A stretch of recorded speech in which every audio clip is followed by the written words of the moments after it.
السلام عليكم ورحمة الله وبركاته. معاكم مهندس حسام من قناة حسام ميرة للرياضيات. بإذن الله موعدنا النهاردة في حل تمارين المتفوقين أو مسائل تقييس مهارات التفكير على الدرس السادس جبر طلاب الصف الثاني الثانوي، وهو الدرس الأخير في الوحدة الأولى، وهو درس المتسلسلات الهندسية.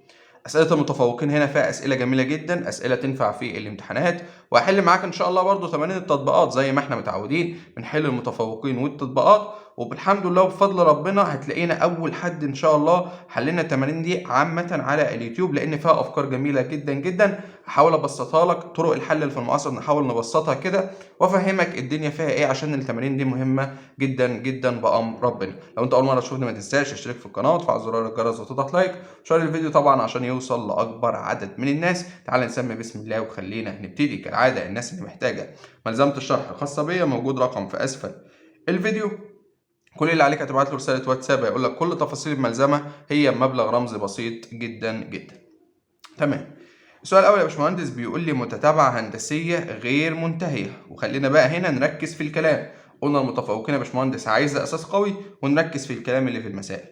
أول ما يقول لي غير منتهية يا باشمهندس لازم يجي في دماغي حاجة مهمة، إن مقياس الر اللي هو الأساس لازم يكون أقل من الواحد، أو الشرط التاني إن ر تكون أكبر من -1 وأقل من الواحد. ما هي دي فإحنا هنا بس فكينا المقياس. تمام. قال لك ايه يا باشمهندس بقى؟ قال لك فيها الحدان الاول والتاني عددين صحيحين موجبين مجموعهم 3، فان ج ما لا نهايه بتساوي كام؟ طيب ماشي. الوقت يا باشمهندس انا عارف ان الر دي اكبر من -1 واقل من الواحد. طب هو قال لي كمان حاجه، قال لي ان هم عددين صحيحين موجبان، فمعنى ان هي اعداد صحيحه موجبه يعني اول حدين موجبين. يبقى انا بالنسبه لي يا باشمهندس الشرط ده ممكن نعدله شويه، لان ما ينفعش عدد سالب، لان لو ر بعدد سالب اللي هو ما بين الصفر والسالب واحد هيبقى بالنسبه لي الحد التاني طبيعي يبقى سالب لو الحد الاول موجب. طب لو الحد الاول سالب، هو قال لي هما موجبين فننهي الاحتمال ده. يبقى بالنسبه لي ممكن نعدل الر دي كمان ان هي تكون اكبر من الصفر واقل من الواحد فقط، لانه هو قال لي عددين صحيحيان موجبان فقط. تمام. يبقى الر هي عدد محصور ما بين الصفر والواحد. تمام. هو بيقول لي مجموعهم 3، الحد الاول اللي هو الح 1 والحد الثاني اللي هو ح 2 بيساوي 3. ماشي. هي ايه يا باشمهندس الاعداد اللي مجموعها 3؟ خلي بالك هو قال لك اعداد صحيحه يعني ما ينفعش كسور. هتقول لي صفر، هو الوقت قال لك عددان صحيحان موجبان، الصفر مش عدد صحيح موجب، يبقى بدايتك الواحد. يبقى هما ممكن تبقى الحد الاول 1 والحد التاني 2، مفيش احتمال تاني. لا، في ان الحد الاول يكون 2 والحد الاول يكون 1. بس تعالى كده نفرق، هو ده ولا ده؟ لو الحد الاول 1 والحد التاني 2، لو جيت تجيب الر هي اي حد على اللي قبله يبقى 2 على 1 فيها الاتنين. طب هنا لو جيت تجيب الر اي حد على اللي قبله يبقى ر بتساوي كام؟ 1 على الاتنين اللي هي نص. ما انا الشرط اهو بيقول لك ر اكبر من الصفر واقل من الواحد، يعني عدد ما بين الصفر والواحد، فر بتساوي 2 دي مرفوضه، يبقى اذا ر بتساوي كام؟ ر بتساوي نص. يبقى انا كده عرفت يا باشمهندس ان ر بتساوي نص، والحد الاول بالنسبه لي هو 2. خلاص بقى، ما انا مشيت بالشرط ده. يعني الالف بيساوي كام؟ يعني الالف بيساوي 2، ما هو الف هو الحد الاول. هو عايز بقى مني ج ما لا نهايه اللي هي بتساوي الف على 1 ناقص ر. الألف اللي هو موجب 2 على 1 ناقص ر، يعني 1 ناقص نص اللي هو نص. 2 على نص يعني 2 في 2 بيساوي 4، يبقى القيمة بتساوي 4 اللي هو الاختيار رقم إيه؟ رقم ألف. سؤال جميل جدا جدا ويجي لك في امتحان ليه لأ. تمام تمام. اللي بعده بيقول لي مجموع المتسلسلة دي، ده سؤال سهل جدا ويجي لك برضه في امتحان زي ما أنا ماشي معاك كده بقول لك إيه اللي يجي لك في الامتحان. إيه يمنع حاجة زي دي تجي لك في امتحان؟ دي جتا بقت جتا تربيع بقت جتا تكعيب، يعني هو بيضرب في جتا. يبقى بالنسبة لك الحد الأول اللي هو ألف عبارة عن جتا 60. طب ما أنت عارف أصلا إن جتا 60 بكام؟ بنص. كلام جميل. طب الر هي أي حد على اللي قبله، يعني جتا تربيع على جتا، ما هي نفس الزاوية تديك جتا واحدة اللي هي جتا 60. يبقى الر برضه بجتا 60 اللي هي بنص. طب ما خلاص أنت عايز مجموع؟ دي كده غير منتهية، يبقى ج ما لا نهاية بيساوي الألف على 1 ناقص ر. الألف اللي هو بالنسبة لي نص على 1 ناقص إيه؟ 1 ناقص نص، لأن الر بنص. 1 ناقص نص نص، نص على النص أكيد فيها الكام؟ فيها الواحد. يبقى بالنسبة لي الاختيار رقم د هو الاختيار الصح. رقم 3 وركز لي فيها سؤال جميل أوي أوي أوي. بيقول لي إذا كان سمشن من ر بتساوي صفر لحد الموجب ما لا نهاية، والعلاقة بتاعتك أو الدالة أو القانون اللي أنت هتعوض فيه هو أ على 4 أس ر. تمام؟ تمام. المفروض إن الكلام ده بيساوي 16. سيبك من 16 دلوقتي. اول واحد واهم حاجه لازم تلفت انتباهك، تقول لي يا باشمهندس بعد اذنك، اقول لك حاضر، هو ر ينفع تساوي صفر؟ هقول لك ر دي تنفع تساوي صفر في الشرط اللي هو حاططه لي ده، بس ما تنفعش تساوي صفر امتى؟ لو جه قال لي سمشن من الر بتساوي كذا، سيبها دلوقتي لحد ما لا نهايه وكتب لي الشرط اللي احنا عارفينه اللي هو الف في ر اس ن ناقص واحد، تمام؟ اللي هي ر ناقص واحد مثلا، ماشي. الر دي غير الر دي، خليها يا عم الف ن اس ر ناقص واحد. المهم لو انا جيت هنا حطيت الر بصفر هتبقى دي صفر ناقص واحد، يبقى الف في حاجه اس سالب واحد، فما ينفعش. فكنا بنبتدي بواحد عشان يفضل لي الالف بس. ليه؟ لان لو عوضت في صفر مش هيفضل لي الالف اللي هو الحد الاول، ولكن لما كنت هنا بعوض عن ر بتساوي واحد كان بيفضل لي الالف. طيب ماشي، تعالى كده عوض عن هنا ر بصفر، خليك لماح، ما 4 اس صفر بواحد هيفضل لك الالف. يبقى خلي بالك انت شرطك لما بتيجي تعمل السيجما اللي هي السمشن، اهم حاجه في اول تعويضه يفضل لك الالف. فهنا لما اعوض عن ر بواحد، واحد ناقص واحد بصفر، اي حاجه اس صفر بواحد فيفضل لي الالف. طب ما هنا فعلا لما اعوض عن ر بصفر هيطلع لي يا باشمهندس اول حد اللي هو الف. يبقى انا لازم اركز في النقطه دي، تمام؟ انا كده فهمتك معنى ان الر بتساوي ايه؟ الر بتساوي صفر. طيب ماشي، بعد كده يا باشمهندس بيقول لي بقى سمشن من ر بتساوي صفر لما لا نهايه. معلش تعالى نعدل دي. شايف الاربعه اس ر دي؟ خلي بالك ان الاربعه اس ر دي موجوده في المقام، تمام كده؟ يعني يا باشمهندس انا ممكن كأن في هنا هو واحد، يبقى هي واحد على 4 اس ر. طب ما انا ممكن يا باشمهندس اشيل الر ده خالص واخليها كده اهو، يبقى ربع اس ر. ليه؟ ما هو واحد اس اي حاجه بواحد، ودي يبقى ربع اس ر اللي هي موجوده في المقام. يعني دي لو انا جبت لها الناجح هتبقى واحد على 4 اس ر اهي، واحد على 4 اس ر اللي انا بكلمك عليها اهو. يبقى انا بالنسبه لي دي ممكن اكتبها ايه يا باشمهندس؟ واحد على 4 اس ر مضروبه في مين؟ مضروبه في الالف. تمام تمام يا باشمهندس. طيب ماشي، ده كده القانون بتاعي. هو عايز ايه؟ هو عايز قيمه الالف. خلي بالك ان هو قال لك كل الكلام ده بيساوي كام يا باشمهندس؟ بيساوي 16. انا اهم حاجه عندي ان انت فهمت الدنيا دي فيها ايه. تمام تمام. هو انا المفروض يا باشمهندس الجيم ما لا نهايه، لان هي هنا بالنسبه لي ايه؟ ما لا نهايه، هتساوي ايه؟ والله يا باشمهندس المفروض الجيم ما لا نهايه بتساوي الف على واحد ناقص ر. طب معلش كده بعد اذنك، انت عارف الالف؟ لا، طب سيبها لان دي مش شبه القانون يا جماعه. تمام. طيب الر انت عارفها ليه؟ لان الر هي بتبقى العدد المرفوع لاس، يبقى الر هنا بربع، يبقى دي واحد ناقص ربع. كلام جميل. يبقى بتساوي الف على واحد ناقص ربع اللي هو تلات ارباع، مقام المقام بسط، فدي هتطلع فوق، يعني 4 الف على 3. 4 الف على 3 قال لك ان الناتج بيساوي 16 على 4 فعل 1 على 4 فعل 4. اذا الالف بيساوي 3 في 4 بيساوي موجب 12. يبقى الاختيار رقم ج هو الاختيار الصح. مسألة جميلة جدا جدا وعجباني شخصيا جدا جدا، فحاول تركز عليها. تمام تمام. رقم 4 بيقول لي متتابعة هندسية لا نهائية. ماشي، حدها الأول هو س، الألف بالنسبة لك بيساوي س، ومجموع حدودها اللي هو ج ما لا نهاية يساوي 5. فإن أول ما تلاقي متباينة اعرف إن هو اشتغل على الر. أول ما تلاقي متباينة هو اشتغل على الر. مش فاهم يا باشمهندس؟ تعالى أفهمك. أنت الر يا باشمهندس بتاعتك المفروض إن مقياس الر يكون أقل منين؟ أقل من الواحد، أو اللي إحنا بنظبطها شوية إن ر بتكون أكبر من السالب واحد وأقل من الواحد. ما هو المقياس بتفك سالب واحد لواحد. طيب ماشي، خلي الشرط ده كده في دماغك. تعالى نعوض كده في ج ما لا نهاية. الجيم ما لا نهاية اللي هي الخمسة المفروض بتساوي الألف اللي هو هنا بالنسبة لي س على المفروض واحد ناقص ر. كلام جميل. تعالى نضرب مقص كده يا باشمهندس، يبقى س في واحد بس هيساوي المفروض 5 في واحد بخمسة، المفروض ناقص 5 ر. تمام. ودي دي الناحية التانية، يبقى 5 ر بتساوي، هيبقى هنا 5 ناقص س. اقسم الطرفين على 5، احنا عايزين نوصل للر، فدي هتروح مع دي يا باشمهندس، يفضل لي ان ر بتساوي، نوزع البسط على المقام، 5 على 5 فالواحد ناقص س على 5، ممكن نكتبها ايه؟ خمس س. كلام جميل. طيب ماشي، ما انا لسه قايل لك ان الر محصوره بين الكلام ده اهو. طيب ماشي، ما انا ممكن اشيل قيمه الر واحط الكلام ده اهو، يبقى واحد ناقص واحد على 5 س اكبر من السالب واحد واقل من الواحد. بقت متباينه. اول حاجه عشان اخلص من الواحد ده اضيف سالب واحد هنا وسالب واحد هنا وسالب واحد هنا. طيب سالب واحد هيشيل الواحد، وهنا سالب واحد وسالب واحد بقى سالب اتنين اقل من سالب خمس س اقل من سالب واحد وموجب واحد يعني صفر. كلام جميل. عشان اخلص من السالب خمس هضرب في معكوسه اللي هو هيبقى سالب خمسة، فدي هتبقى س. بس خلي بالك انت بتضرب في سالب فالمتباينه هتتغير، دول عاملين كده يبقى دول هيبقوا عاملين كده. سالب 2 في سالب 5 بموجب 10 ودي هتبقى صفر في أي حاجة بصفر. فده معناه إن س ممكن نظبطها شوية، س أكبر من الصفر وأقل من العشرة. تمام أهي السين أكبر من الصفر والسين أقل من العشرة، فأنا كتبتها عشان تبقى مظبوطة. فين دي يا باشمهندس؟ أعتقد الاختيار رقم إيه؟ رقم ب. بس كده بس كده والله. ركز معايا، بيقول لي إيه؟ بيقول لي المتتابعة الهندسية ده حيث مقياس السين أقل من الواحد. قلت لك أول ما يديك مقياس اعرف إن ر هي اللي جوه المقياس. ليه؟ لو أنت جيت تقول لي الألف هو الحد الأول اللي هو واحد، طب الر أي حد على اللي قبله يبقى س على واحد بس. عشان كده قال لك إن مقياس السين أقل من الواحد عشان تعرف إن هي متتابعة غير منتهية. بيقول لي فإن النسبة بين الحد النون ح ن ومجموع الحدود التالية له إلى ما لا نهاية. أنا عايز أفهم بس إيه الكلمة اللي هو قالها دي يا باشمهندس.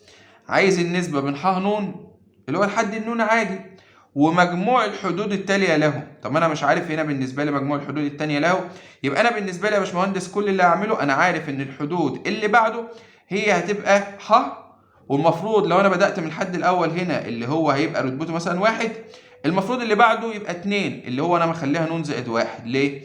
عشان لما اعوض هنا النون بواحد يبقى الحد اللي بعديه اللي هي مجموع الحدود التالية له هتبقى بداية من ح ن زائد 1. تمام كده؟ تمام. تعالى نشتغل على ح ن الأول. الح ن عبارة عن إيه؟ عبارة عن أ في ر أس ن ناقص 1 اللي هو الحد العام بتاعي. تمام. أنت معاك الألف بواحد والر بس، يبقى الح ن بيساوي الر دي معبر عنها بس والألف دي بواحد يعني س أس كام؟ س أس ن ناقص 1. تمام كده؟ خلي دي على جنب، دي كده الح ن. تعالى نشتغل على ح ن زائد 1. المفروض يا باشمهندس تبقى بالنسبه لي ايه؟ والله يا باشمهندس هتبقى نفس الحد العام بس هعوض عن ن بن زائد 1. تمام كده؟ تمام. يبقى ح ن زائد 1 بيساوي المفروض في أ في ر أس ن زائد 1. كلام جميل. الألف برضه الواحد خلاص. يبقى الح ن زائد 1 بتساوي الر بس ادي س دي ن ناقص 1 ن ناقص 1. ده الحد العام. هشيل النون واحط ن زائد 1 يبقى دي ن زائد 1 وفي هنا ناقص 1، فده هتروح مع دي يبقى الح ن زائد 1 المفروض بتساوي ايه؟ س أس ن. ده كلام جميل جدا جدا. ده الحد العام بتاعي وده الحد العام بتاع الح ن زائد الواحد. تمام كده؟ تمام. هو بيقول لك ايه يا باشمهندس؟ بيقول لك انا عايز النسبة، ركز لي بقى، بين النسبة بين الحد النوني اللي هو الح ن اللي احنا جبناه بكام؟ بس. تعالى نكتبها هنا معذرة، س أس ن ناقص الواحد على مجموع الحدود التالية له إلى ما لا نهاية. لا ده هو عايز مش تكتب له ح ن زائد 1 اللي هي س أس ن، لا تبقى غلطان. هو عايز المجموع بتاع ده. تمام. تعالى كده نجيب الجيم ما لا نهاية بتاعتها. هتساوي أ اللي هو الحد الأول. خلي بالك الحد الأول ده يا باشمهندس المفروض إن أنا أعبر عن قيمة المجموع ده اهو اللي هو بالنسبة لي أ. تاني هنا يا باشمهندس دي الحدود التالية اللي هو بادئة من الحد التاني، فالحد التاني هنا يا باشمهندس هيبقى عبارة عن ايه؟ اللي هو ح ن زائد 1. ما احنا قلنا لو حطينا هنا ن بواحد ده الحد الأول، فالحد التاني هعوض هنا بن زائد 1، فده يعتبر الحد التاني اللي أنا هبدأ منه المجموع اللي هو يعتبر الألف، فخلي بالك من نقطة زي دي. تمام؟ تمام. المفروض على 1 ناقص ر، دي كده مفيش فيها خلاف يا باشمهندس. تمام؟ تمام. طبعا هتساوي ح ن زائد الواحد على 1 ناقص ر، انت عندك الر ب س يعني 1 ناقص ايه؟ 1 ناقص س. يبقى المقام ده اهو هو مجموع الحدود اللي هو ده اهو، اللي هو بيبقى بالنسبه لي يا باشمهندس ادي ح هتبقى بالنسبه لي ن زائد 1. خلي بالك احنا جايبين ح ن زائد 1 بس اس ن، فممكن ما نكتبهاش ونكتب ايه؟ س اس ن على هنا 1 ناقص س. طيب بالراحه ما تستعجلش، مقام البقام بسط فده هتطلع فوق، يبقى 1 ناقص س مضروبة في س أس ن ناقص 1 مقسومة على س أس ن. كلام جميل. يبقى دي 1 ناقص س في، هتاخد السين ده اللي هو المعامل بتاعك، ما خلي بالك دي س ودي س، البسط يفضل زي ما هو ن ناقص 1 والمقام يبقى بسالب، يبقى سالب ن لأن عند الاسم بطرح، فالنون هتروح مع السالب ن يعني هيفضل لي إيه يا باشمهندس؟ يعني هيفضل لي 1 ناقص س مضروب في س أس سالب 1. س أس سالب 1 اللي هي 1 على س، يعني هي 1 ناقص س مضروبة في 1 على س، اللي احنا ممكن نظبطها شوية كمان يبقى 1 ناقص س على س. يبقى الإجابة بتاعتي 1 ناقص س على س، 1 ناقص س على س اللي هو الاختيار رقم إيه؟ رقم ج. مسألة برضو جميلة جدا جدا ويا رب تكون فهمت فكرتها بكل سهولة. رقم 6 يا باشمهندس بيقول لي إيه؟ متتابعة هندسية فيها ج 18 مجموع أول 18 ناقص مجموع أول 10 بيساوي س. طيب تعالى نشتغل على كل واحدة لوحدها يا باشمهندس. ج 18 ناقص ج 10 بيساوي س. تعالى نعوض في القانون بتاع الجيم 18 اللي هو أ في ر أس ن، يعني ر أس 18 ناقص الواحد على ر ناقص واحد ناقص الجيم 10 بالنسبة لي إيه يا باشمهندس؟ أ في ر أس ن يعني ر أس 10 ناقص واحد على ر ناقص واحد، الكلام ده بيساوي س. عندك عامل مشترك اللي هو ده أهو، أ ر ناقص واحد، خده كده أدي أ على ر ناقص واحد، يفضل لك ر أس 18 ناقص واحد، وهنا أهو هيبقى سالب هيخش على القوس، يبقى سالب ر أس 10، سالب في سالب يديك موجب واحد، المفروض بيساوي س. شيل السالب واحد مع الموجب واحد، فضل لك ر أس 18 ناقص ر أس 10، خد الصغير عامل مشترك اللي هو أ ر أس 10 على ر ناقص واحد، يفضل لك هنا إيه؟ 18 ناقص 10 يبقى ر أس 8 ناقص ر أس 10 ر أس 10 بواحد، الكلام ده بيساوي إيه؟ الكلام ده بيساوي س. دي كده أول علاقة، تمام كده؟ هل في خلاف؟ مفيش بإذن الله. تعال نخش على تاني علاقة. بيقول لي ج 15 ناقص ج 7 بيساوي ص. نفس الخطوات ده هي يا باشمهندس، تمام؟ تمام. لو أنت ملاحظ، لو هي يعني عايزين نحلها مسائل أنماط، أنا هنا وصلت لإيه؟ لألف، ألف أهو عادي، وخدت الر بتاعت أصغر حد، تمام؟ ركز معايا في اللي أنا بقوله، لأن أنا هثبتها لك دلوقتي. يعني إيه؟ أنا خدت الألف، أصل دي مسائل أنماط، يعني أنا ممكن أجيب لك الناتج ده على طول، إزاي؟ أدي الألف وهو خد الر أس 10 بتاعت الجيم 10، فيبقى هنا هو خد الر بتاعت الصغير، يبقى ناخد هنا الر بتاعت الصغير اللي هو ر 7 على ر ناقص واحد، وافتح قوس، القوس ده هي ر أس 8، خلي بالك ر أس 8 هو طرحهم 18 ناقص 10 يبقى بالنسبة لي 8، يبقى أطرح هنا 15 ناقص 7 تديك ر أس 8 ناقص 1 برضه بيساوي ص. أنا كده شغلت دماغي وجبت الناتج، وصح جدا لأن دي مسائل أنماط. عايز بقى تعملها زي دي، هتعملها زي دي عادي جدا. إزاي؟ أدي أ ر أس 15 ناقص 1 اللي هو مجموع ال 15، ركز معايا، على ر ناقص 1 ناقص ج 7 اللي هي أ في ر أس 7 ناقص 1 على ر ناقص 1، هاخد الألف على ر ناقص 1 عامل مشترك، يفضل لي ر أس 15 ناقص 1، والسالب هيخش على القوس، سالب ر 7 موجب 1، دي هتروح مع دي، هاخد الصغير عامل مشترك اللي هو ر أس 7 على ر ناقص 1، أفتح قوس يفضل ر أس 15، لا 15 ناقص 7 يبقى ر أس 8 ناقص 1 بيساوي ص. إيه رأيك؟ إيه رأيك إن أنا جبتها لك بمجرد النظر؟ خلي دماغك شغالة، تمام؟ تمام. فبيقول لي فإن ر بيساوي كام؟ أنت عايز من الهيصة دي كلها توصل لر. دي معادلة رقم واحد ودي معادلة رقم اتنين، كلام جميل. هعمل إيه؟ هقسم ده على ده، وركز لي بقى. اللي في البسط هيفضل في البسط والمقام هيفضل في المقام بالنسبة لده يا باشمهندس، تمام كده؟ هل عندك مشاكل في كده؟ لا. البسط هنا إيه؟ أ ر أس 10 مضروبة في ر أس 8 ناقص 1، طب اللي في المقام هو ر ناقص 1. المفروض على كسر، لما على كسر بقلبه فيه واشقلب ده اهو. هنا عندك في المقام ر ناقص 1 بس، طب عندك في البسط لا، عندك أ ر أس 7 مضروبة في ر أس 8 ناقص 1، يبقى أنا كده قسمتهم على بعض. شيل لي دي كده يا باشمهندس مع دي، وشيل لي الألف مع الألف، وشيل لي ده اهي مع ده اهي، يفضل لك ر أس 10 على ر أس 7 بس، اللي أنت عايز توصل لره أصلا اللي هي ر أس 3.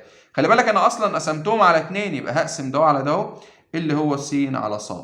لو خدت الجذر التكعيبي هنا والجذر التكعيبي هنا، دي هتروح مع دي، يبقى الر بتساوي جذر تكعيبي لس على ص.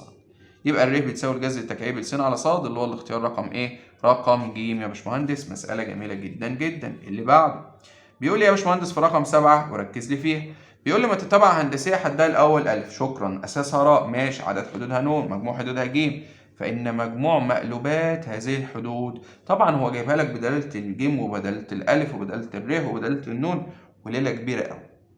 خلي بالك من الحل، الحل بسيط خالص يا باشمهندس. إزاي؟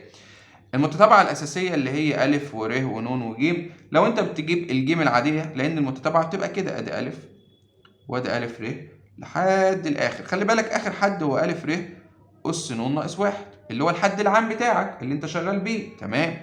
اللي هو اللام، يعني مش احنا عارفين ان اللام بيساوي الحد العام اللي هو أ ر أس ن ناقص 1، تمام؟ ماشي، أنت فاهم. ج بتساوي إيه يا باشمهندس؟ المفروض أ، بعد كده ر أس ن ناقص الواحد، المفروض الكلام ده كله على إيه؟ على ر ناقص 1. ده أول قانون اللي هي المتتابعة الأصلية. هو بيقول لي فإن مجموع مقلوبات الحدود. طب تعالى نكون المقلوبات. ألف مقلوبها واحد على ألف، ألف ر مقلوبها ألف على واحد على ألف ر، وهكذا لحد مقلوب دي اللي هي واحد على ألف ر أس ن ناقص واحد. كلام عظيم جدا جدا. طيب ماشي، أنا عايز أوصل يا باشمهندس للجيم بتاعتها. طب ماشي، هنا الألف إيه يا باشمهندس؟ اللي هو الحد الأول هو واحد على ألف. طب الر أي حد على اللي قبله، ده هو على ده. لو أنت ملاحظ هي دي بس هو ضرب في واحد على ر. يعني أنا لو ضربت هنا في واحد على ر، الواحد في واحد بواحد، والألف هيبقى ألف ر، يبقى الر هنا بكام؟ بواحد على ر. تمام كده يا باشمهندس؟ مظبوط جدا جدا. ركز معايا. يبقى هنا الجيم شرطة مثلا اللي هي مجموع المقلوبات المفروض هيساوي الألف اللي هو واحد على ألف في ر أس ن، الر هنا بواحد على ر الكل أس ن ناقص واحد على ر اللي هي واحد على ر ناقص واحد. تمام كده؟ تمام. الجيم شرطة دي محتاجين نظبط الكلكعة الكبيرة بتاعتها. ركز بقى معايا يا باشمهندس. جيم شرطة هيساوي دي واحد على ألف، يعني بسط على مقام، فممكن مبدئيا الألف ينزل تحت. تمام؟ الألف نزل تحت أهو يا باشمهندس. تمام. والواحد ده أهو أخليه ر على ر، فيبقى المقام بالنسبة لي في ر بس، وهنا هيبقى البسط واحد ناقص ر. فهمت أنا عملت إيه؟ أنا خليت الواحد، ما هو ر على ر بواحد، والمقام بقى متوحد بر، وطرحت واحد ناقص ر. كلام عظيم. واحد على ر أس ن اللي هي ر أس سالب ن. ليه؟ مش احنا عارفين مثلا لو معايا تلت أس ن يبقى هو 3 أس سالب واحد؟ أيوه، يبقى واحد على ر هي ر أس سالب ن. فدي ممكن، خلي بالك الألف نزل تحت خلاص، فدي ممكن نكتبها ر أس سالب ن، وهنا إيه؟ وهنا سالب واحد. هل عندك اعتراض يا باشمهندس لحد دلوقتي؟ لحد دلوقتي أعتقد مفيش مشاكل. تمام؟ لا بس هو عايزها بدلالة ر أس حاجة. لا طيب ماشي، بص مفيش مشاكل في النقطة دي، هنعدل فيها تعديل بسيط. إيه هو؟ ده يا باشمهندس عبارة عن إيه؟ واحد أس ن هتديك واحد، أهو هكتبها لك أهو واحد، ويبقى على ر أس ن ناقص واحد. تمام كده؟ هخلي الواحد ده اهو ر أس ن على ر أس ن. كلام جميل. فممكن نكتب في البسط هنا إيه؟ لو وحدت المقام هيبقى ر أس ن، خلي بالك ده الأس. تمام؟ والبسط هيبقى واحد ناقص ر ن. كلام جميل. خلي بالك البسط بقى فيه كسر والمقام بقى فيه كسر. تمام كده؟ تمام. طيب ماشي، هكتب البسط زي ما هو، يبقى واحد ناقص ر أس ن على هنا بالنسبة لي ر أس ن. هقلب العلى فيه، هشقلب بقى، خلي بالك ده كسر برضه، يبقى البسط هو اللي هيبقى فوق، يبقى هنا ر، والمقام هيبقى فيه ألف في واحد ناقص ر. لحد دلوقتي تمام ولا تهت مني؟ هي دي كده الشكل بتاعي. تمام؟ طيب ماشي.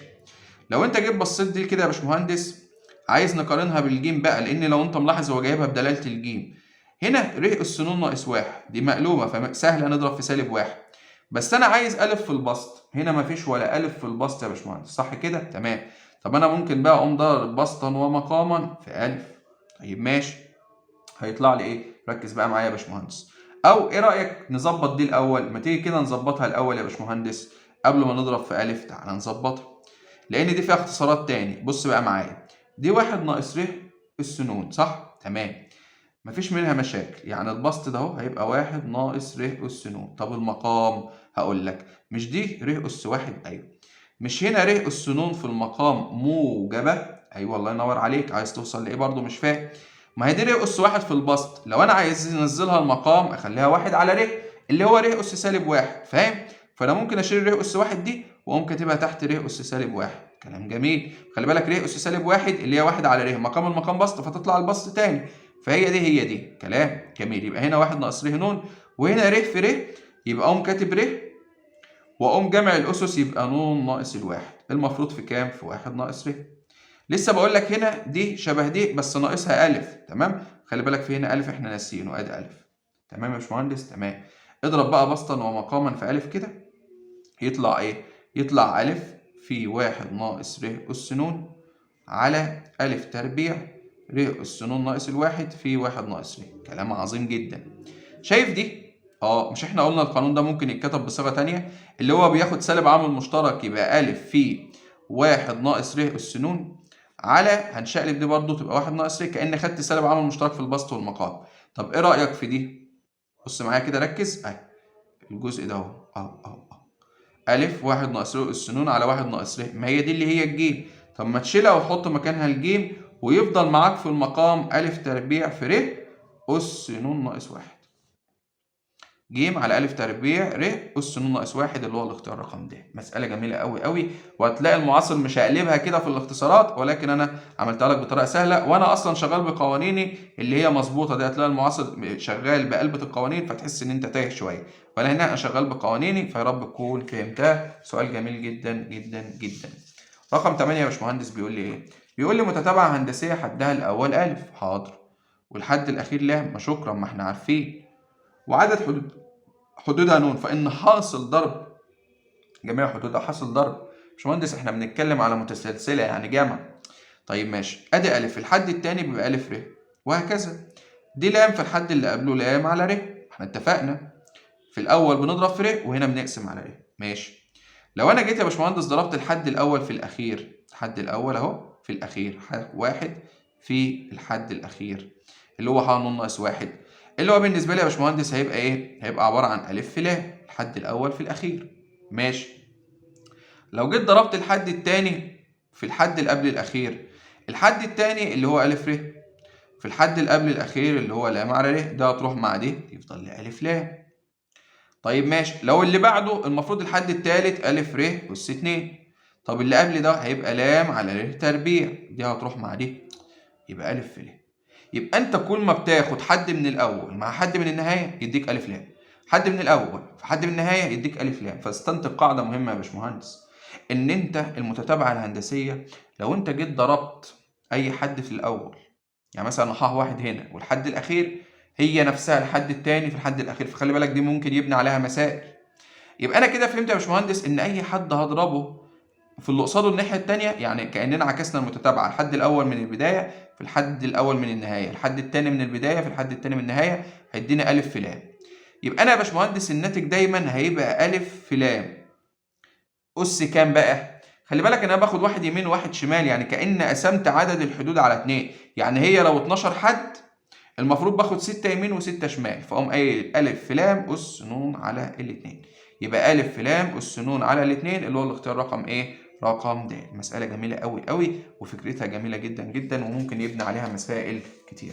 اللي بعده رقم 9 بيقول لي إيه؟ بيقول لي إذا كان س عبارة عن سمشن من النون بيساوي صفر لحد ما لا نهاية، وادي البتاع والصاد بكذا، فإن أي علاقة من دي هي اللي صح. ماشي. تعال نفك السين كده. حط النون بصفر يا باشمهندس، هتبقى بالنسبة لي جتا، هيبقى هنا أس صفر هاء، طبعا أي حاجة أس صفر بواحد يبقى واحد، زائد لما أحط النون بواحد هتبقى عبارة عن جتا تربيع هاء، وأما أحط النون باتنين يبقى 2 في 2 ب4. المهم كفاية كده وهكذا. طيب ماشي، الألف هنا بكام؟ واحد. طب الر أي حد على اللي قبله يعني جتا تربيع هاء. كلام جميل. الجيم ما لا نهاية بتساوي إيه يا باشمهندس؟ ما هو سمشن من ما لا نهاية. الألف اللي هو واحد على واحد ناقص ر، الر اللي هي جتا تربيع هاء. طب ما أنا عارف إن واحد ناقص جتا تربيع اللي هي جتا تربيع، يبقى دي بجا تربيع هاء. طيب ماشي، تعالى نعمل التانية نفسها، ص تساوي، حط النون بصفر يبقى جا أس صفر اللي هي بواحد، زائد حط النون باتنين بواحد معذرة يبقى جا أس 2 هاء، وهكذا إلى ما لا نهاية. جميل. طيب ماشي، الألف هنا برضو بواحد، والر أي حد على اللي قبله يبقى جا تربيع على واحد بجا تربيع هاء، يبقى ج ما لا نهاية بتساوي الألف اللي هي واحد على واحد ناقص ر اللي هي واحد ناقص جا تربيع اللي هي جتا تربيع، يبقى واحد على جتا تربيع هاء. يا باشمهندس ما تنساش إن جا تربيع هاء زائد جتا تربيع هاء بيساوي واحد، فهو هنا واحد ناقص جتا تربيع، يعني هو ودى دي الناحية التانية تديك الجا، ولو اديت الجا يبقى واحد ناقص جا اللي هي الجتا. ما تنساش الأساسيات ده الله يكرمك. تمام. فبيقول لي أي علاقة دي من صح لو أنت ملاحظ العلاقات كلها س صاد س صاد س زائد صاد س زائد صاد. هل السين بتساوي صاد؟ مبدئيا السين ما بتساويش الصاد، ما هو ده المجموع، فيبقى بالنسبة لي دي خطأ، فأنا لازم أجيب السين صاد وأجيب السين زائد صاد. تمام كده؟ تمام.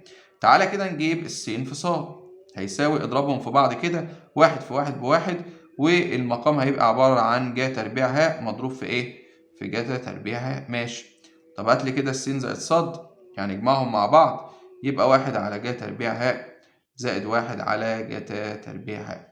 هنوحد المقام فهنضربهم في بعض يبقى جا تربيع هاء جتا تربيع هاء، وبعد كده نضرب مقص واحد في جتا تربيع بجتا تربيع هاء زائد واحد في جتا تربيع بجا تربيع هاء. طب ما انا عارف ان جتا تربيع زائد الجا تربيع دي بواحد، الله ده الجمع طلع بواحد على جا تربيع جتا تربيع، وبرضه الضرب بجا تربيع على جتا تربيع، يبقى الجمع بيساوي الضرب، يبقى س ص بيساوي س زائد ص، اللي هو الاختيار رقم ايه؟ رقم ب يا باشمهندس. تمام كده؟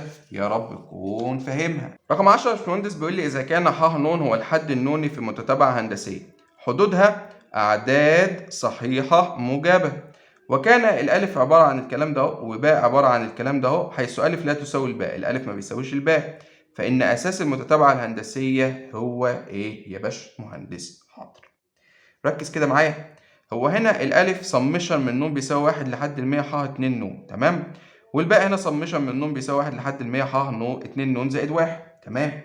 يعني يعتبر ده اهي حدودها زوجية ودي حدودها فردية، تمام؟ طيب ماشي، ما تيجي كده يا باشمهندس نشتغل من الباء، اشتغل من الباء. الباء بتساوي، ركز كده معايا. الوقت يا باشمهندس لو عوضت من ن بواحد، تمام؟ هيبقى عبارة عن ايه؟ ح 2 في 1 ب 2 زائد 1 3، يبقى أول حد ب3 اللي هو الألف بتاعها، تمام؟ اللي بعده هيبقى 2 في 2 ب 4 وزائد 1 5، وأنا قلت لك ملحوظة مهمة إن هي حدودها فردية، يعني ح 3 زائد ح 5 زائد ح 7 وهكذا لحد آخر حد هيبقى عوض عن النون ب 100 يبقى 2 في 100 ب 200 زائد 1 يبقى ح 201، يبقى هي دي كده إيه؟ الباء. كلام جميل. أنا الفكرة كلها هو مقارن الباء بالألف، فأنا عايز أقارن الباء بالألف. خلي بالك الألف هنا يا باشمهندس لو أنت عوضت أهو الألف أهو، لو عوضت عن ن بواحد دي متتابعة أعداد زوجية، يعني حدودها هتبقى أعداد زوجية اللي هو الدليل، يعني هيبقى ح 2 وبعد كده لو عوضت ب 2 هيبقى ب 4 وهكذا لحد آخر حد هيبقى 2 في 100 بكام؟ بح 200، تمام؟ تمام، زائد طبعا. يبقى دي الألف ودي الباء. طيب ماشي، دي متتابعة أعداد فردية ودي متتابعة دليل يا باشمهندس، ما اقصدش ان هي الارقام، الدليل بتاعها زوجي وهنا الدليل ايه؟ الدليل هنا فردي والدليل هنا زوجي، عايز اقارن دي بدي. طب هعمل ايه يا باشمهندس؟ ركز فيها، تركه بسيطة جدا. هو الحد التالت ده عبارة عن ايه؟ مش الحد التالت ده يا باشمهندس عبارة عن الحد التاني مضروب في ر؟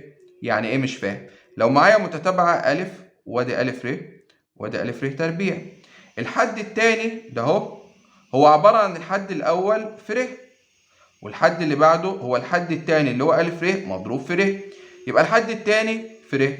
طب والحد الخامس ده يبقى الحد الرابع في ر. كلام جميل. طب الحاء 201 الحد اللي قبله في ر، فأنا ممكن آخد الر عامل مشترك بره، يفضل لي إيه يا باشمهندس؟ يفضل لي الحد التاني، أنا خدت الر عامل مشترك زائد الحد الرابع وهكذا لحد الحد ال 200. ملاحظ ايه في المصفوفه الف؟ ما ح 2 زائد ح 4 زائد لحد ح 200 اللي هي الف، يبقى انا بالنسبه لي ان ب اللي هي عدد حدودها كبيره اهو، اللي هو عدد حدودها فردي، بيساوي الر الثابت اهو في بالنسبه لي اللي هي الالف. كلام جميل. لو قسمت الطرفين على الف يبقى الر بتساوي ب على الف، يبقى الاساس بيساوي ب على الف اللي هو الاختيار رقم ايه؟ رقم ب يا باشمهندس. تمام كده؟ جميله جدا برضو، فكرتها حلوه. اللي بعده حاصل ضرب. المسألة دي احنا حليناها في اختر تقريبا اخر سؤال او قبل الاخير.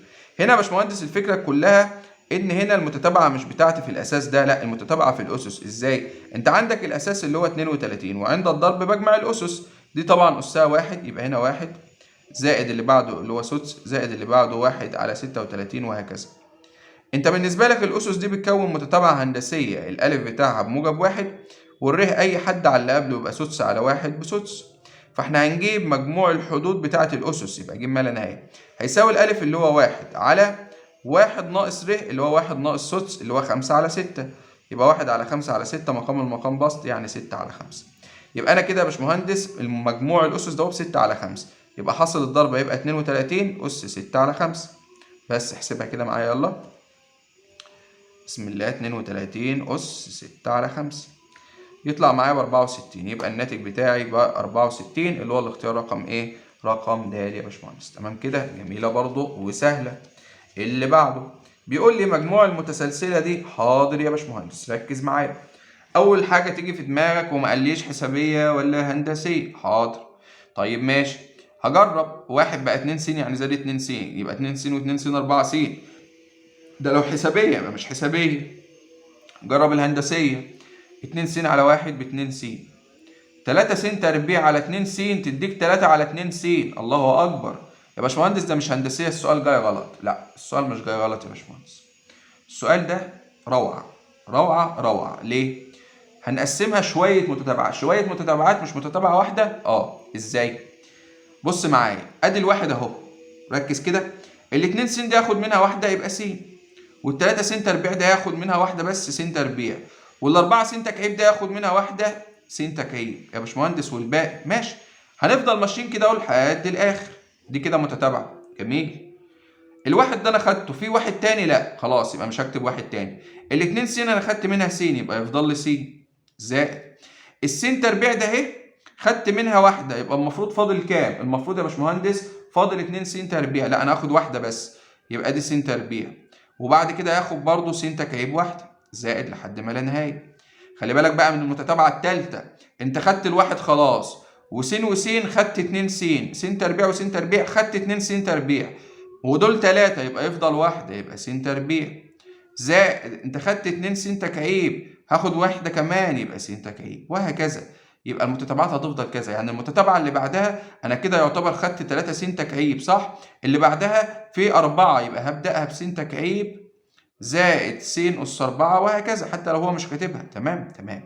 يبقى يا باشمهندس انا قسمتها لكذا متتابعه اهو، وفهمنا النمط اللي هو ماشي بيه. دي كده متتابعه هندسيه صح؟ تمام. الالف عندك بواحد، والر باي حد على اللي قبله يبقى س على واحد بس. لما تيجي تجيب ما لا نهايه يا باشمهندس، هتبقى بالنسبه لك الالف اللي هو واحد على واحد ناقص ر، يعني واحد ناقص س، لان الر بس. دي متتابعه هندسيه الالف بتاعها بس، والر اي حد على اللي قبله س تربيع على س برضه بس. تمام تمام. يبقى الجيم ما لا نهايه بتاعتها عباره عن الالف اللي هو س على واحد ناقص ر اللي هو واحد ناقص س. تمام تمام. التالتة دي برضه يا باشمهندس بالنسبة لي متتابعة هندسية، الألف بتاعها بس تربيع، وبالنسبة لي يا باشمهندس بقى إيه؟ بسم الله الرحمن الرحيم، والر أي حد على اللي قبله س تكعيب على س تربيع بس، الر دايما بالنسبة لي بس، فلما أجي أجيب لها الجيم ما لا نهاية تبقى الألف اللي هو س تربيع على الر اللي هي واحد ناقص س. تمام تمام. لو أنت ملاحظ شوية المجاميع إلى ما لا نهاية ده أهي، برضه يا باشمهندس هكون لها متتابعة، يا دي الليلة الحلوة. هعمل لها ايه يا باشمهندس؟ متتابعه. ازاي؟ لو انا جيت جمعتهم، بمعنى ايه يا باشمهندس جمعتهم؟ قول لي بس كده وبالراحه وفهمني، والله افهمك وتبقى سهله جدا بامر الله. تعال نسمي دي واحد ودي اتنين ودي تلاته. لو جيت قلت لك ج واحد لما لا نهايه زائد ج اتنين لما لا نهايه زائد ج تلاته لما لا نهايه، وهكذا لحد ما اخلص المجموع اللي انا عايزه. تمام؟ نون مثلا هيساوي ايه؟ اجمع دول كلها. خلي بالك ان المقام متوحد بايه؟ بواحد ناقص س. ماشي. طب البسط هيبقى دي واحد زائد س زائد س تربيع زائد لحد الآخر. إيه ده؟ ده البسط بيكون لك متتابعة هندسية. الله أكبر. الألف بتاعها بواحد والر بتاعتها بأي حد على اللي قبله يعني س. كلام جميل. طب ثواني كده، مش هي دي عبارة عن الجيم ما لا نهاية واحد؟ ما هو الألف بواحد والر بس، لو عوضت في القانون هيديني دي. يبقى البسط هو ده اهو. الله، ده كلام جميل. يبقى ج ما لا نهايه بقى لكل الحدود دي، البسط معايا بج ما لا نهايه واحد اللي هو واحد على واحد ناقص س على المقام اللي هو بالنسبه لي واحد ناقص س. طب المقام ده هينزل تحت، يبقى دي واحد على واحد ناقص س الكل تربيع. يبقى هي دي الناتج بتاعنا. الله الله الله. دي موجوده بقى بعد الليله دي، هبقى اتحرج قوي. لا، موجوده اهي، اللي هو الاختيار رقم ايه؟ رقم د يا باشمهندس. خلاص كده، يا رب تكون فاهمها. مسألة روعة روعة بمعنى الكلمة. تمام. اللي بعده رقم 13 يا باشمهندس، بيقول لي ايه؟ بيقول لي اذا كان لام وميم هما جذر المعادلة دي، تعال نظبطها كده. 16 س تربيع، ودي 16 الناحية التانية سالب 16 س موجب واحد بيساوي صفر. أول ما يجيب لك جذور المعادلة يا باشمهندس من غير ما تفكر، هات المجموع وهات الضرب. لام زائد م بيساوي سالب معامل س، معامل س بسالب 16 لما غير اشارته يبقى 16 على معامل الس تربيع اللي هو 16 بواحد. اللام م الحد المطلق اللي هو الواحد على معامل الس تربيع اللي هو 16، يبقى واحد على 16. كلام عظيم. هنبدأ نفك دي. لو فكينا السمشن من ر بيساوي واحد لحد موجب ما لا نهاية لام ر. طيب ماشي، المفروض ده هتديك ايه يا باشمهندس؟ لما اعوض عن الر بواحد يعني لام، زائد لما اعوض عن الر باتنين يبقى لام تربيع، وهكذا لحد ما لا نهاية. هنا عندك الألف بكام؟ الألف بلام، والر أي حد على اللي قبله لام تربيع على لام بلام. تمام. يبقى أنا بالنسبة لي الألف بلام والر بلام، فلما تيجي تجيب الجيم ما لا نهاية هتساوي الألف اللي هو لام على واحد ناقص ر، يعني واحد ناقص لام. اللي بعدها يا باشمهندس نفس الفكرة، تمام؟ هتبقى عبارة عن ايه؟ لو عوضت عن الره بواحد هتبقى م، لو عوضت عن الره باتنين بم تربيع، وهكذا لحد ما لا نهاية. دي هتبقى زي دي بالظبط، الألف بم والره هتساوي أي حد على اللي قبله بم برضه، تمام كده؟ يبقى ج ما لا نهاية يساوي م على واحد ناقص م. دي كده الجيم ما لا نهاية واحد، ودي كده الجيم ما لا نهاية اتنين. هو خلي بالك عايز يجمعهم هما الاتنين، ماشي؟ تعالى نجمع دول كده.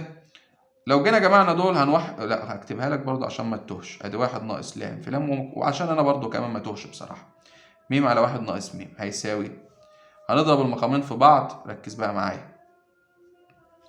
بص بقى معايا، واحد في واحد بواحد، وهنا بسم الله واحد في سالب م بسالب م، سالب لام في واحد بسالب لام، سالب لام في سالب م بموجب لام م. حلو. وهنضرب مقصات بقى، لام في واحد بلام ناقص م لام، وم في واحد بموجب م، وسالب لام في م بسالب لام م. تمام. تعالى نصفي. هنا لام زائد م، خلي بالك احنا عايزين نوصل للارقام اللي هو كاتبها دي. لام زائد م، وهنا سالب م لام وسالب لام م، يبقى سالب 2 م لام على اللام م. ماشي، هنا هناخد سالب عامل مشترك، ادي واحد ناقص عامل مشترك م زائد لام اللي هو مجموعهم زائد لام م. بس هتبدأ تعوض بقى يا باشمهندس. هنا لام زائد م اللي هو مجموعهم بواحد، ناقص 2 في م لام، يعني هضرب ده في 2 على 2 في 1 على 2 في 8 يبقى 8 على واحد ناقص م لام، م زائد لام معذرة اللي هو م زائد لام بواحد، واحد ناقص واحد بصفر، زائد لام م اللي هي واحد على 16. كلام جميل. الواحد ده خليه 8 على 8، 8 على 8، 8 على 8 ناقص 8 تديك 7 على 8، يبقى دي 7 على 8. ودي كام؟ دي 1 على 16. تمام كده؟ تمام. على 8 فال 1 على 8 فال 2. تمام؟ تمام. يبقى انا بالنسبه لي الناتج في الاخير بقى يا باشمهندس هيساوي ايه؟ طبعا ده هي هتبقى 7 على 1 اللي هي 7، ودي هنا نص، 7 على نص يعني 7 في 2 ب 14. يبقى الناتج بيساوي 14 اللي هو الاختيار رقم ايه؟ رقم ب. اللي بعده والاخيره لسه التطبيقات، لسه التطبيقات. معلش الدرس ده هيبقى ممكن يعدي اصلا حل الدرس بتاعه، بس انا زي ما انت عارف بحب اقول لك كل التمارين، وانا اصلا بحب والله ايه، بحس بمتعه اصلا ان انا ايه شغال في التمارين دي، جميله جدا. بيقول لي مجموع ال 20 حدا الاولى من المتتابعه دي بيساوي ايه؟ طبعا دي متتابعه هتلاقيها ولا اعداد عد، لاحظ كده 1 2 3 4 5 هوب نط على الثمانيه. لو قلت ان هي مثلا بسم الله الرحمن الرحيم حسابيه، الواحد بقى 2 يعني زودت واحد، ماشي انا ماشي معاك للاخر، زود واحد بقت 3، زود واحد بقت 4، زود واحد بقت 5، المفروض اللي بعده 6، ماهيش حسابيه. لو خدت هندسيه 2 على 1 فعل 2، 3 على 2 ماهيش هندسيه. اول ما تلاقي شفت انا قلت ايه مش حسابيه ومش هندسيه، اعرف ان انت هتقسمها لمتتابعات. هي ده افكار المسائل يا باشمهندس، خليك ذكي. فدي هنقسمها متتابعتين، بس عايزين متتابعتين كده حلوين. ركز كده معايا، ركز معايا. اول متتابعه يا باشمهندس انا هاخد الاعداد الفرديه، لان الاعداد الفرديه ماشيه بانتظام. ازاي؟ 1 3 5 7 والمفروض 9 وهكذا. يعني الاعداد الفرديه ماشيه بانتظام، ادي 1 3 5 وهكذا. تمام. دي متتابعه اعداد فرديه، خلي بالك ان دي متتابعه ايه؟ حسابيه مش هندسيه، اوعى تنسى. الالف هنا بكام؟ الالف بالنسبه لي بواحد، والدال مش الر 3 ناقص 1 بموجب 2. تمام. الجيم نون حد بقى يفكرني كده بقانون بسم الله الرحمن الرحيم اللي هو بتاع المتتابعه الحسابيه، تعالى كده افتكره، اصلا انا نسيت ولا ايه؟ الجيم نون بيساوي نون على 2 عدد الحدود على 2، افتكرت خلاص، في 2 الف زائد نون ناقص الواحد مضروب في الدال.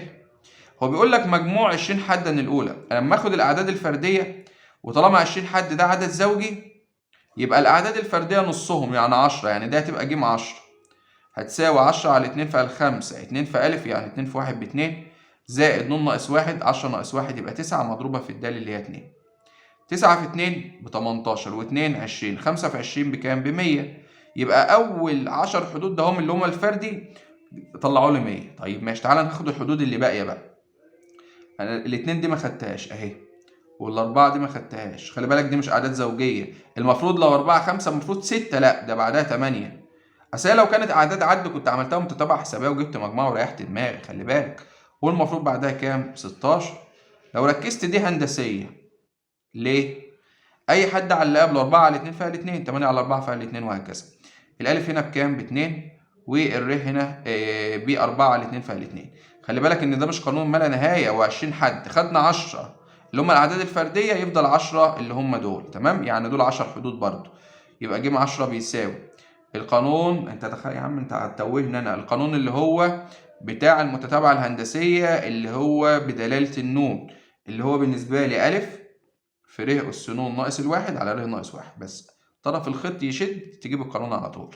الألف باتنين في ر أس ن يعني اتنين أس كام؟ أس 10 ناقص الواحد على ر ناقص واحد يعني اتنين ناقص واحد ملهاش لازمة. تعال نجيبها كده، يبقى اتنين أس 10 نقص منها واحد واضربها في اتنين يبقى 2046. يبقى الكلام ده بكام؟ ب 2046. اجمع بقى الاتنين دول مع بعض يبقى ج 20 اللي هو عايزهم، هنزود 100 بس يبقى 2146. 2106 موجودة الحمد لله، اللي هو الاختيار رقم ايه؟ رقم د. تمام كده يا باشمهندس، خلصنا 14 سؤال اختر من اهم المسائل اللي موجودة عندك والله. تعالى نبتدي بقى في التطبيقات، والتطبيقات امرها سهل ان شاء الله، مش هتاخد مننا وقت. بيقول لي اذا تضاعفت يعني بتزيد زراعة البكتيريا كل يوم في أحد الأوساط، فكم يكون عدد البكتيريا بعد 10 أيام؟ يعني النون بالنسبة لك ب10، إذا كان عددها في اليوم الأول هو 200، يعني الألف بالنسبة لك بكام؟ في اليوم الأول جبت ال 200 دي منين؟ 800. خلي بالك هو هنا يقصد بالتضاعف اللي هو الضعف، يعني إن هي الر بتساوي كام؟ 2. تمام؟ هو بعد 10 أيام يعني عايز ج 10 هيساوي، لسه كاتب لك القانون ألف اللي هو 800 في ر أس ن يبقى 2 أس 10 تمام كده ناقص 1 على ر ناقص 1 يعني 2 ناقص 1، بس تحسب الرقم الكبير ده اهو، يبقى 2 أس 10 نقص منها 1 واضربها في 800 تطلع معاك 818400. 818400 اللي هو الرقم ده اهو. يبقى احنا كده كلامنا مظبوط جدا جدا وصح. رقم 2 بيقول لي خزان به كذا، يعني هي دي سعته تمام كده، يتسرب منه في أول يوم 6 لتر. أول يوم يا باشمهندس بتسرب منه 6، تاني يوم بتسرب منه 12، في اليوم التالت 24، وهكذا. لو أنت ملاحظ دي متتابعة إيه؟ هندسية. فبعد كام يوم يصبح الخزان فارغ. يعني بيقول لك يعني هي إمتى توصل لصفر يا باشمهندس؟ تمام؟ أو هي إمتى تساوي العدد ده بقى، مش توصل لصفر. ما هي اما توصل للعدد ده اهو يعني هيبقى العدد ده كله اتسرب، فالخزان هيبقى فاضي. تمام. فهنا بالنسبه لي الالف بكام؟ ب6، والر بتساوي كام؟ 12 على 6 فيها الاتنين، وانت معاك المجموع بكام؟ ب6 1 3 8. عايز تجيب عدد الحدود، خلاص بقت سهل، يبقى الجيم نون اللي هي 6 1 3 8 المفروض بتساوي الالف اللي هو 6 في ر أس ن يعني 2 أس ن ناقص الواحد على ر ناقص واحد. 2 ناقص واحد خلاص بواحد ملهاش لازمة. هنقسم هنا على الستة ونقسم العدد ده على الستة، يبقى 6 1 3 8 على الستة ب1023. 1023 هيساوي 2 أس ن ناقص واحد، ودي دي الناحية التانية يبقى 1024 بيساوي 2 أس ن. 1024 ده معروفة إن هي 2 أس 10، يبقى 2 أس ن الأساس بيساوي أساس، أس بيساوي أس، يبقى ن بيساوي 10، يبقى هو هيفضى بعد 10 أيام. لو أنت مش عارف تظبط دي خد لوغاريتم للطرفين، يبقى لوغاريتم 1024 بيساوي، لما اخد لوغاريتم هنا هينزل الأس يبقى 2 لوغاريتم 2 عشان توصل للنون اقسم الطرفين على لوغاريتم 2 هنا وهنا لوغاريتم 2 هيطلع لك 10. تمام. اللي بعده رقم 3 بيقول لي ايه؟ بيقول لي بدأ الشخص العمل في مصنع بمرتب سنوي قدره كذا، ده بدايته يعني يعتبر ايه؟ الألف بتاعه، على أن يحصل على علاوة يعني مرتبه هيزيد. خد بالك الألف بسبعة 200 تمام، والر قلنا يا باشمهندس اي مرتب او اي دخل بيزيد ما اقولش الر 6 من 100. انت عارف لما تقول لي ر 6 من 100 يعني هو المفروض السنه اللي بعدها ياخد 7 200 في 6 من 100، يعني السنه اللي بعدها ياخد 432 جنيه. انت مقتنع ده كده مرتبه بيقل؟ لا، بنقول الواحد اللي هو الاساسي بتاعنا اللي هو 7 200 ازود عليه 6 من 100، لو ضربتها في 7 200 يبقى مرتبه هيبقى العدد ده يا باشمهندس بعد اول سنه يعني هيزيد 632 جنيه. يبقى الر هنا بواحد وستة من 100، الواحد ده اللي هو بيمثل العدد ده. طيب ماشي، احسب مرتبه في السنة السابعة، يعني انت هنا بالنسبة لك ن بتساوي 7 او الحد السابع يعني. ماشي، يبقى ج 7 تعالى نجيبها، هيبقى أ ر أس 6. الألف ب7 200 في الر اللي هي 1 و6 من 100 أس كام؟ أس 6. تعالى كده نحسب دي، يبقى 7 200 في 1 وعلامة 6 أس 6 تطلع معايا ب10 213. 10 213 وشوية فكة كده. تمام، هو هنا سايبها 10 213 ماشي. ومجموع ما يحصل عليه في السنوات السبع الأولى، يعني عايز ج 7 ماشي، هتساوي الألف اللي هو 7 200 في ر اللي هي 1 و6 من 100 أس ن اللي هي أس 7 ناقص 1 على ر ناقص 1 يعني 1.6 ناقص 1.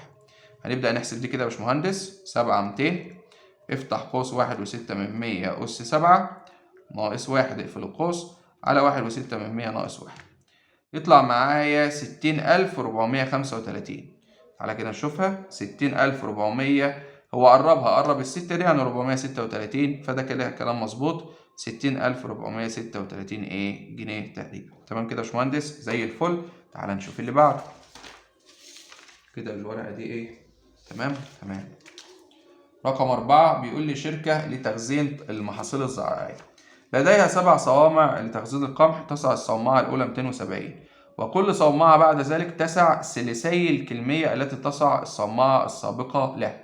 يعني ألف ب270 والر بتلتين. خلي بالك ليه؟ لأن اللي بعدها المفروض 270 في تلتين. ما أنا عارف إن المتتابعة بتمشي كده ألف ر، فأنا هضرب ده في تلتين خلاص، فيبقى الألف ب270 والر بكام؟ بتلتين. فبيقول لي هل يمكن للشركة أن تقوم بتخزين 800 طن من التمر؟ عشان أعرف يا باشمهندس هتعرف تعمل تخزين ولا لأ هنشوف دلوقتي. هي الوقت لها 7 صوامع صح؟ فأنا هبدأ أجيب الجيم 7 وأشوفه هياخد 800 طن ولا لأ. الجيم 7 ده عبارة عن عبارة عن الألف اللي هو 270 تمام؟ في ر أس ن يعني تلتين أس 7 ناقص 1 على تلتين ناقص 1. تمام كده تمام. يبقى دي 270 في افتح قوس ادي تلتين أس 7 ناقص 1 اقفل القوس على تلتين ناقص 1. بالعدد ده اهو 762 و6 من 10 تقريبا طن.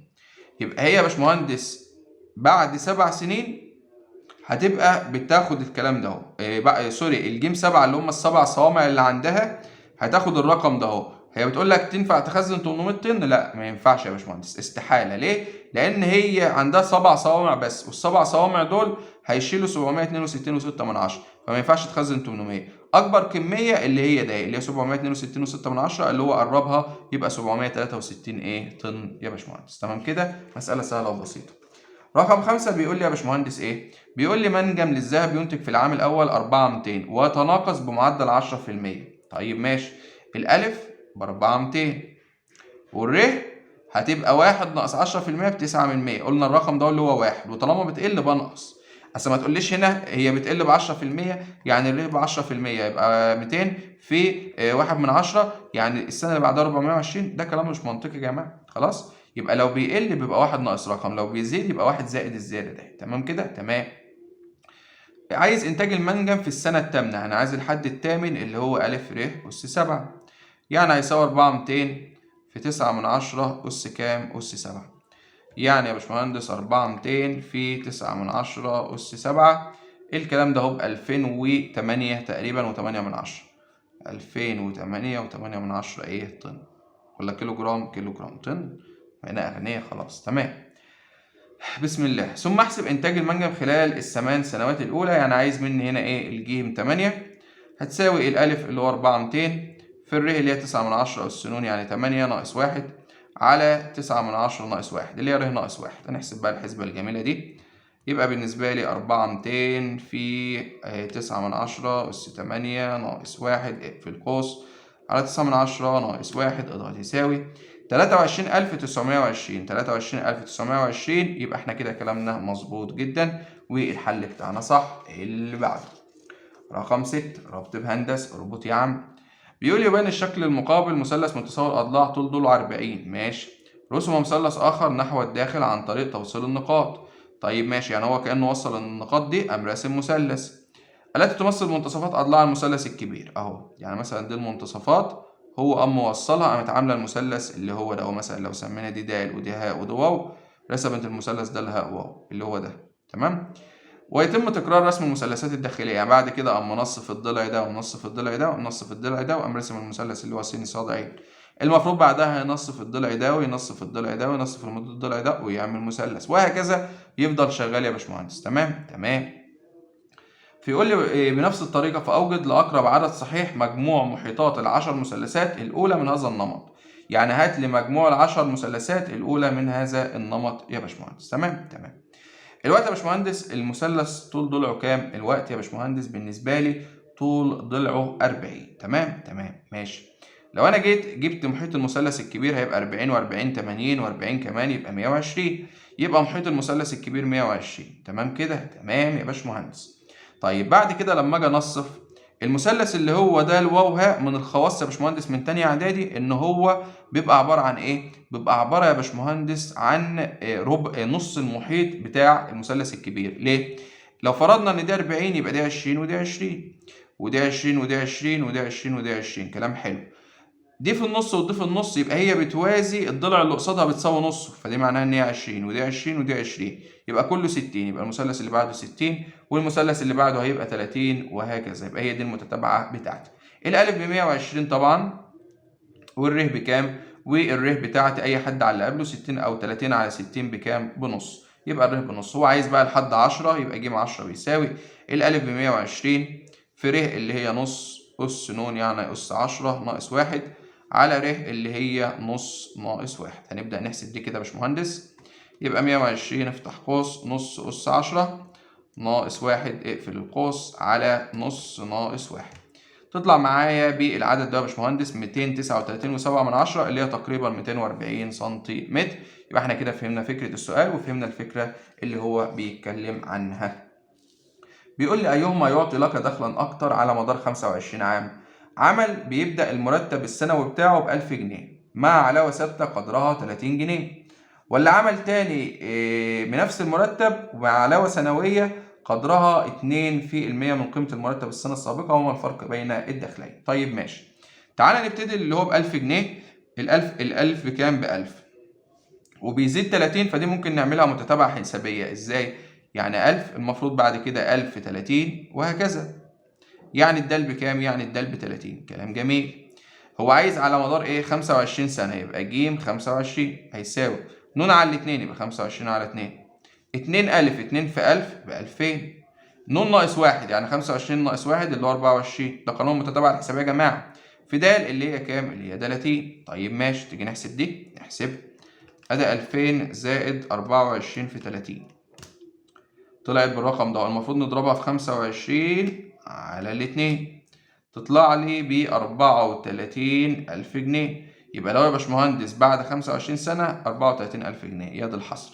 المهم، أو عمل يبدأ بنفس المرتب السنوي، نفس المرتب اللي هو ألف بيساوي 100 والزيادة السنوية قدرها كده. الره ده هو نحفظ مكانه 1000 طبعا بواحد والزيادة 2% يبقى الره بواحد واتنين من 100. تمام كده؟ تمام.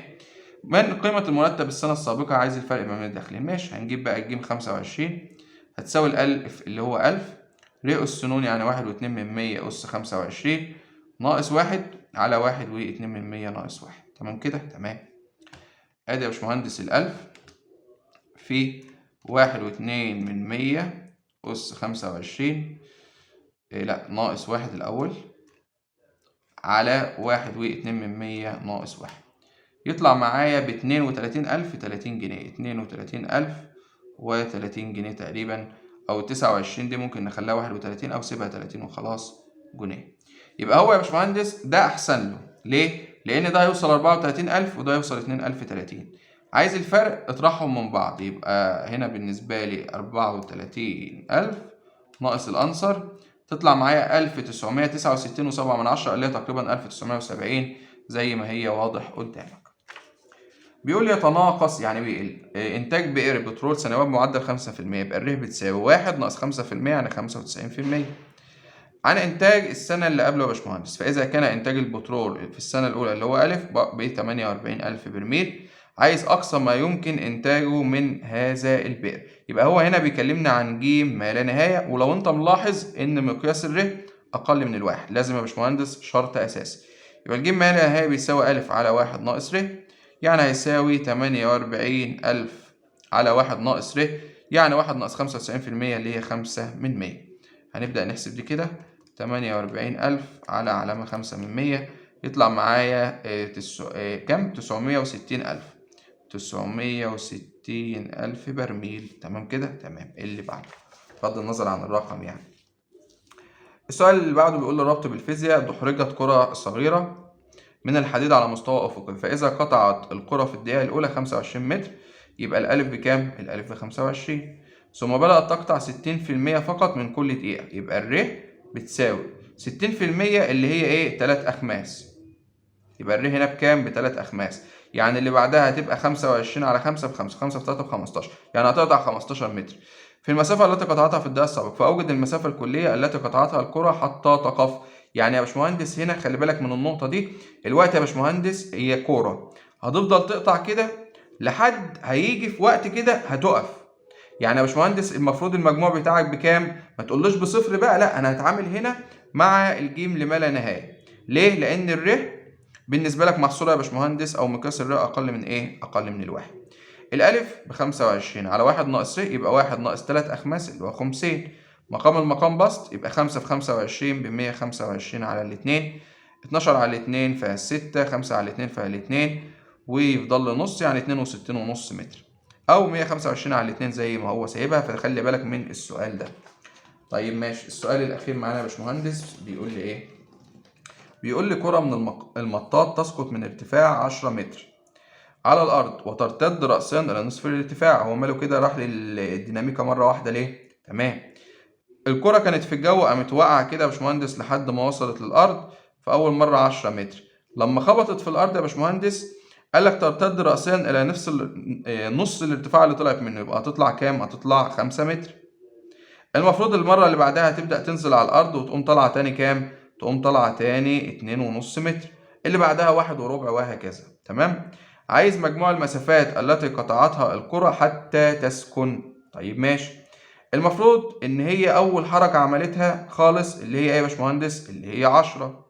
أنت ممكن تجيبها بدماغك كده، والمفروض بعدها 5، والمفروض بعدها يا باشمهندس 2.5، والمفروض بعدها 1 وربع، وبعدين هكذا. بس انت تقعد تعمل كده لحد ما تلاقي الرقم عمل منك؟ لا. طب انا هستخدم الوقت يا باشمهندس القانون المفروض لحد ما تسكن خالص. ال10 دي يا باشمهندس اللي هو الارتفاع اللي وقعت منه، فخلينا ثابت كده ان هي دي ال10. تمام تمام. زائد المفروض هنتعامل معاها نفس معاملة السؤال اللي قبله، هنتعامل مع الجيم ما لا نهاية. المفروض بيساوي الألف على 1 ناقص ر. تمام كده؟ تمام. الألف بالنسبة لك من بعد ال10 اللي هي ال5 دي. تمام؟ يعني المفروض 5، 2.5 وهكذا. يبقى الألف ب5 على 1 ناقص ر اللي هو أي حد على اللي قبله، يعني 2.5 على 5. 2.5 على 5 اللي هي بنص. يبقى 1 ناقص نص اللي هو نص. 5 على النص تديك كام؟ تديك 10 صح؟ تمام. بس خلي بالك من حاجة، خلي بالك احنا نسينا حاجة. المفروض يا باشمهندس هي بتطلع 5 وتنزل 5، يعني اتضربت في 2، ودي بتطلع 2.5 وتنزل 2.5، يبقى اتضربت في 2. يبقى المفروض ده هو المجموع ده اضربه في 2، يبقى دي هتدينا 10 في 2 ب20، يبقى 10 زائد 20 بيساوي 30 متر. يا رب تكون فاهمها. تاني، أول مرة هي نزلت ال10 خلاص يا باشمهندس، هي نزلت 10 بس.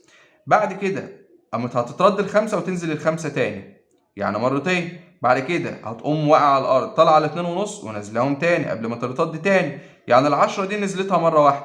إنما ال5 بتاخدها طالع نازل، وال2.5 بتاخدها طالع نازل، عشان كده ضربنا في 2 وبنتعامل ليها منتهية. أول يا باشمهندس لما يقول لي تسكن أو تقاطع الكرة حتى تقف والره بتاعتك أقل من كذا، تقدر تتعامل مع قانون الجيم ما لا نهاية. تمام كده؟ تمام كده يا باشمهندس. يبقى خلصنا الحمد لله كل تمارين درس المتسلسلة الهندسية، سواء اختر سواء مقالي سواء مستويات عليا. وزي ما قلت لك الحمد لله أول حد يحل على اليوتيوب المستويات العليا خالص وبالكامل بإذن الله، والتطبيقات كمان. كده يا باشمهندس خلصنا الوحدة الأولى جبر. زي ما قلنا المرحلة الجاية مرحلة تفنيش، نبدأ نفنش حساب مثلثات، نفنش التفاضل، ونرجع نفنش الجبر مع الاحتمالات بإذن الله. كده يا باشمهندس اتمنى لك التوفيق، واتمنى اكون قدرت افيدك في حصه النهارده. يا ريت لو استفدت تشترك في القناه وتفعل زرار الجرس وتضغط لايك، شير الفيديو عشان يوصل اكبر عدد من الناس.